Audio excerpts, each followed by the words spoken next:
সুন্দরবনের সংবাদ। রায়মঙ্গল নদীর বাঁধে ফের ধস, আতঙ্কে হেমনগর। বাঁধ নির্মাণে গাফিলতির অভিযোগ, বিস্ফোরক মন্তব্য বিধায়িকা রেখা পাত্রের। সুন্দরবনের রায়মঙ্গল নদীর বাঁধে হিঙ্গলগঞ্জের হেমনগর এলাকায় ফের বড়সড় বাঁধ ও বসে যাবার পাশাপাশি ধস দেখা দিয়েছে। প্রায় 100 থেকে 150 ফুট নদীতে ধসে পড়ায় আতঙ্ক ছড়িয়েছে স্থানীয়দের মধ্যে।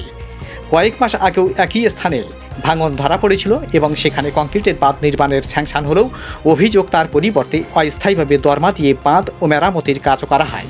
এলাকাবাসীর দাবি, এই ত্রুটিপূর্ণ কাজের ফলেই গতকাল রাতে আবার একই স্থানে ধস নামে। ঘটনার খবর পেয়ে ঘটনাস্থলে উপস্থিত হন হিঙ্গলগঞ্জের বিডিও দেবদাস গাঙ্গুলি এবং নবনির্বাচিত বিধায়িকা রেখা পাত্র। প্রশাসনিক আধিকারিকদের নিয়ে এই এলাকা পরিদর্শন করেন এবং স্থানীয় বাসিন্দাদের সঙ্গে কথা বলেন। এ বিষয় নিয়ে হেমনগর কোস্টাল ও থানার প্রশাসনিক আধিকারিকদের সঙ্গেও কথা বলেন বিধায়িকা। কংক্রিটের বাঁধের অনুমোদন থাকা সত্ত্বেও কেন বাঁশ ও দরমা দিয়ে কাজ চালানো হলো তা নিয়ে উঠছে বড় প্রশ্ন।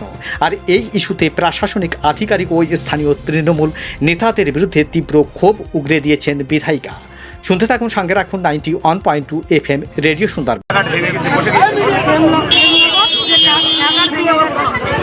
একটুখানি জায়গা নয়, ওখান থেকে 1 থেকে 1.5 কিলোমিটার রাস্তা পুরোটাই বসে গেছে। আর ওই রাস্তাটা কিন্তু কংক্রিট বাঁধের কিন্তু স্যাংশন হয়েছিল, কিন্তু কংক্রিট বাঁধ হয়নি।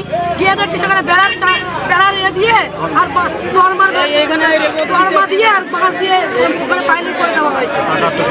সব টাকা আত্মসাৎ করেছে। এখানে হচ্ছে বাহুপতি আর এখানে আমাদের যে বিডিও সাহেব আছেন, বিডিও সাহেবের নেতৃত্বে ছাড়া এটা হতে পারে না।